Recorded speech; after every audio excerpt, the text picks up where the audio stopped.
নমঃ ওঙ্কারনাথায় সর্বসিদ্ধিপ্রদায়িনে বিশ্বরূপ মহাদেব প্রণতঃ সর্বকর্মসু ধর্ম সংস্থাপনার্থায় যস্যাবির্ভাবো ভূতলে তস্मै ওঙ্কারনাথায় ভূयो ভূयो নমাম্যহम्।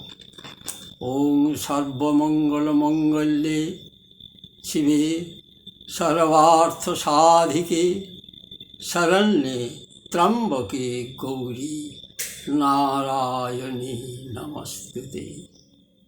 শাস্ত্রাবতার ভুবন মঙ্গল বিগ্রহ শ্রী সীতারাম দাস ওঙ্কারনাথ দেবের শ্রীচরণে এবং মা জগদম্বার শ্রীচরণে ভক্তিপূর্ণ প্রণাম জ্ঞাপন করে বর্তমান বর্ষে শারদীয়া দুর্গা পূজা বিষয়ে যে চাঞ্চল্যকর সৃষ্টি হয়েছে সেজন্য আমি ইতিপূর্বে আমার লিখিত প্রবন্ধ প্রকাশ করেছি।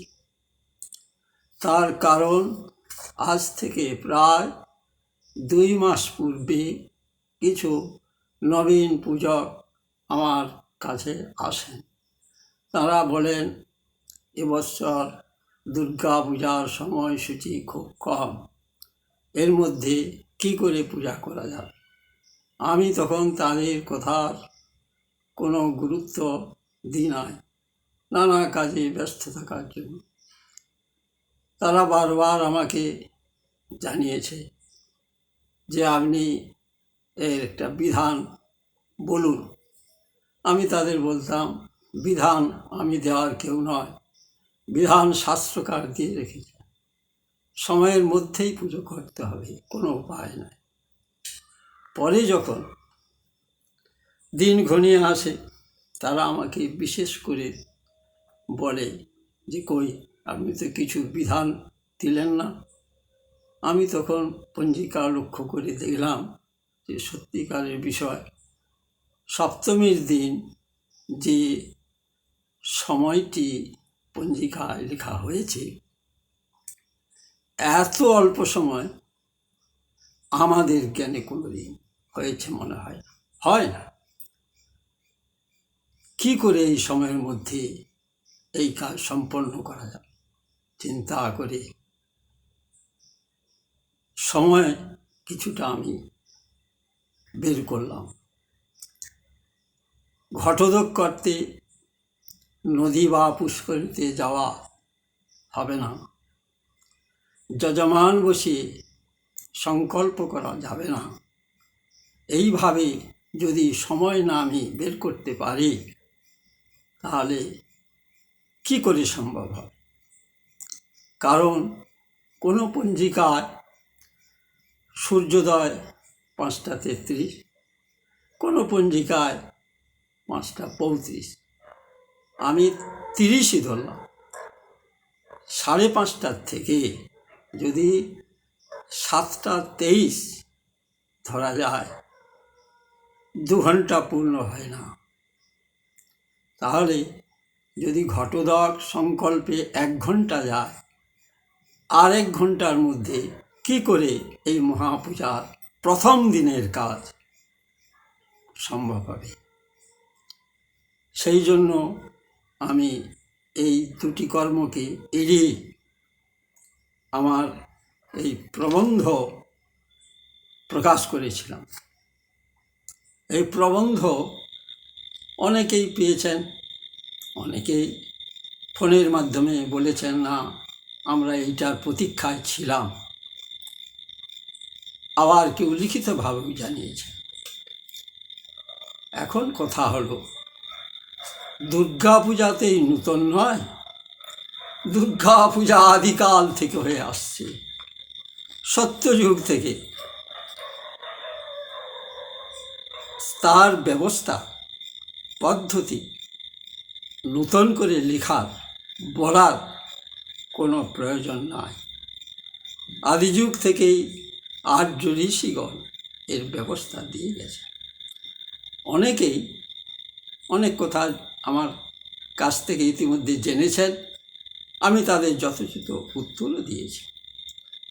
দুর্গা পূজা রাজা, জমিদার, ধনাঢ্য ব্যক্তিদের বাড়িতেই হতো। পূর্বে এত ব্যয় প্রত্যেকের পক্ষে করা সম্ভব হতো না। তার ফলে পূজা ওই রাজা জমিদার বাড়িতেই থেকে যেত। রাজদ্বারে মহালক্ষ্মী, উনি রাজরাজেশ্বরী, রাজনন্দিনী, তাঁদের বাড়িতেই পূজা নিতেন। পরবর্তী সময়ে মানুষের মনে ভক্তি চেতনা বৃদ্ধি হয়, তারা সার্বজনীন পূজায় এগিয়ে আসে। তো সার্বজনীন পুজোকে কেউ কেউ একটু অন্য চোখে দেখে, গুরুত্ব দেন না। এটা কিন্তু ঠিক না। পূজা পূজা, গৃহস্থের পূজায় কোনো আলাদা পদ্ধতি নেই, সার্বজনীন পূজায় আলাদা পদ্ধতি নেই। মায়ের ধ্যান একই, দ্রব্য একই, মন্ত্র একই। অতএব এ পূজাকে একটু অবহেলা চোখে দেখার কোনো কারণ নেই। পূজা পূজা, পূজা নিয়ম মাফিক হবে, এটাই বিধান। এখন কথা হলো যে এই সময়ের মধ্যে পূজা করতে হলে কিছু কার্যক্রম পরিবর্তন করতে হবে, যেটা আমি পূর্বে বললাম। সেটা না করলে সম্ভব হবে না। এখন আমাকে অনেকেই জিজ্ঞাসা করছেন, এ তো মনে থাকে না, তাই আমি খাতাতে নোট করে রেখেছি। যজমান না বসিয়ে ব্রাহ্মণী সংকল্প করবেন, এতে কোনো কোনো যজমানের আপত্তি আসছে। এটা কি করে হবে? তারা চিরকালই সংকল্প করতে বসেছেন, কিন্তু এখন না বলছেন, এটা কি করে হবে? এটা মনের মধ্যে তাদের একটা সন্দেহ আসছে। এর পরিপ্রেক্ষিতে আমি বলছি যে ব্রাহ্মণ তো সম্পূর্ণ যজমানের প্রতিনিধি, তিনি সমস্ত কাজ করছেন। তার ফল যদি যজমান পেতে পারে, তাহলে সংকল্পটা যদি ব্রাহ্মণই করে, তার ফল যজমান পাবেন না কেন? একটা জমিলে বিতর্ক শুরু হল। একজন বলছেন আমার জমি, আরেকজন বলছেন এটা আমার জমি। তাহলে এর জন্য বিচারালয়ে যেতে হবে, কোর্টে যাওয়া হল। উকিলবাবু জজ সাহেবকে বলছেন যে এই জমি আমার, সে পক্ষের উকিল বলছে এই জমি আমার।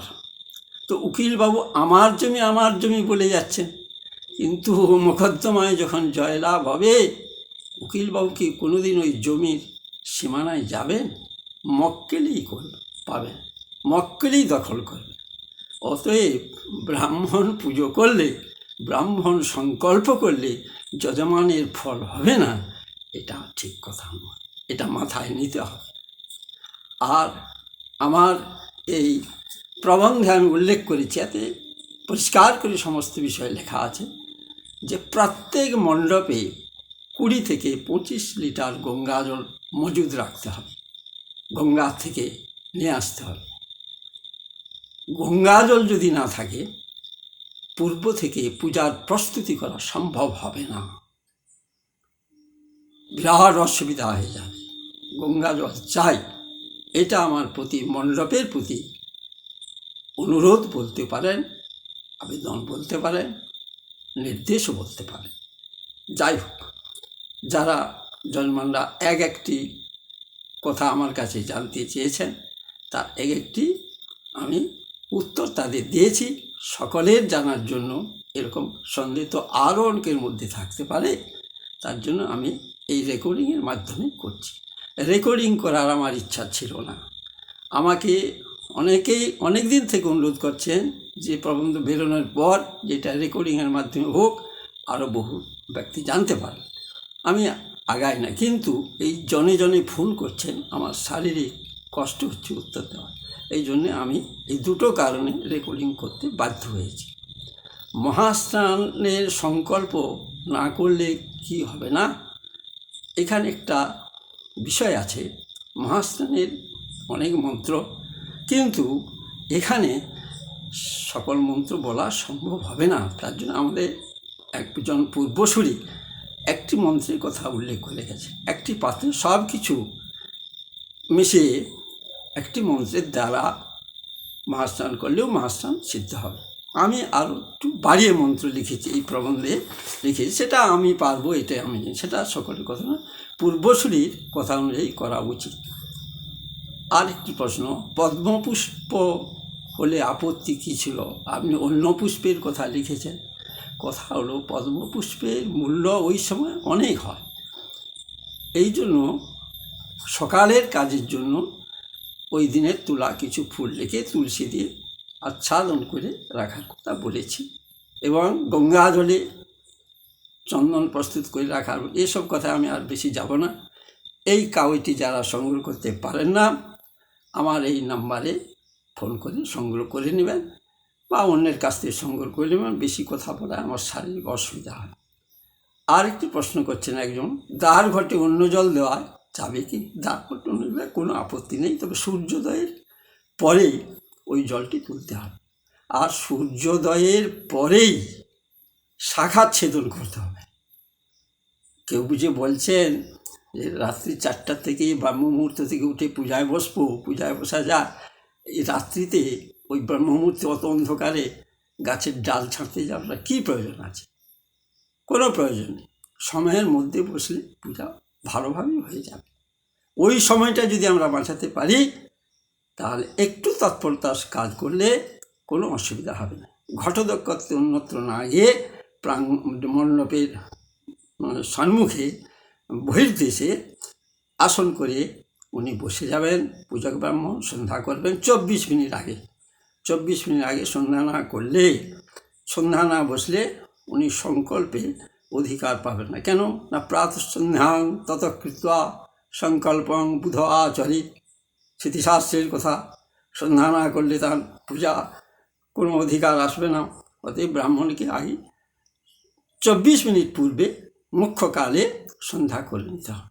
সন্ধ্যার পর সূর্যোদয় হলো, সূর্যোদয়ের সময়ের কাঁটা ঘড়ির কাছে এসেছে, সঙ্গে সঙ্গেই সেখানে বিল্লবৃক্ষের কাছে গিয়ে ঘণ্টা বাজিয়ে জল বস্ত্র দেখিয়ে আগুন দিয়ে শাখা ছেদন করবেন, প্রবৃত্ত হয়ে যান।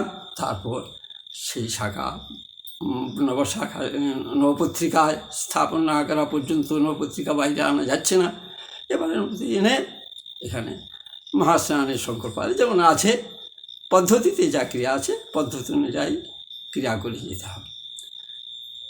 সপ্তমীর পূজার পর ভক্তদের পূজা নেওয়া, অঞ্জলি দেওয়া যাবে কিনা একটা প্রশ্ন করেছেন, জিজ্ঞাসা করি যে সপ্তমীর পূজা তো 7:23 মধ্যে সমাধান হয়ে যাবে, তারপরে পূজা নেওয়া, অঞ্জলি দেওয়া যাবে কিনা।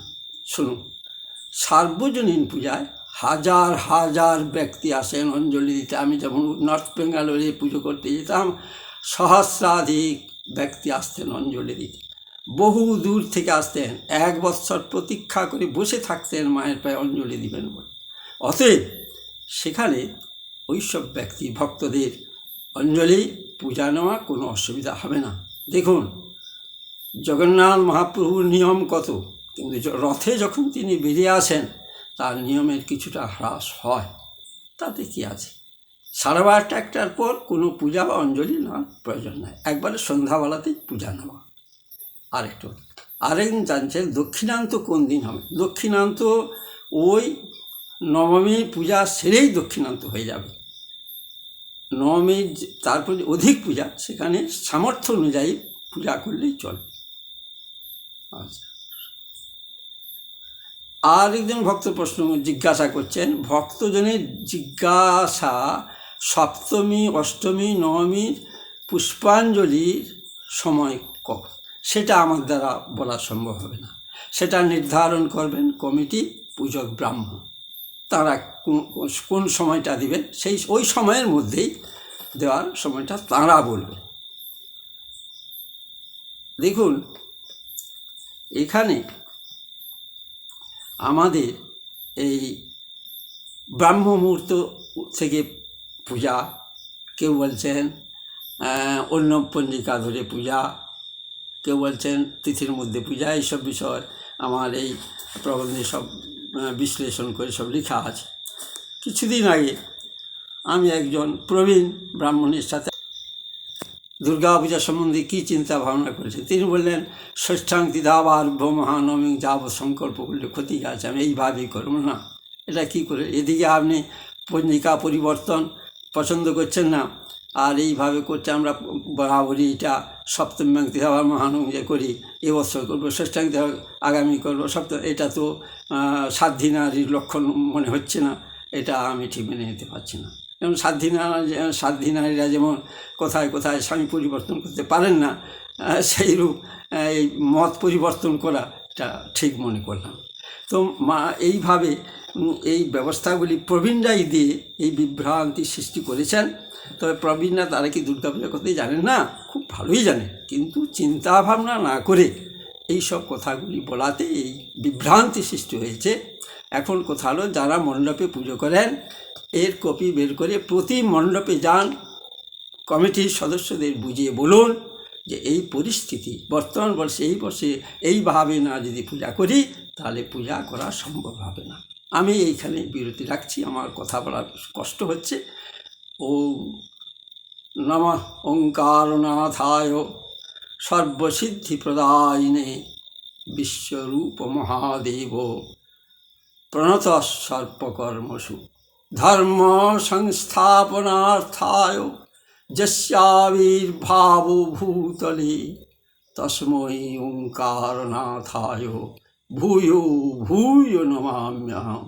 ওম সর্বমঙ্গলমঙ্গল্যে শিবে সর্বার্থসাধিকে শরণ্যে ত্র্যম্বকে গৌরী নারায়ণী নমস্তুতে।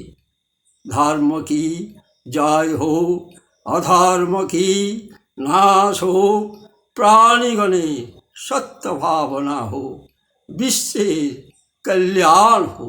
नमः पार्वती पते हर हर हर महादेव शंभो।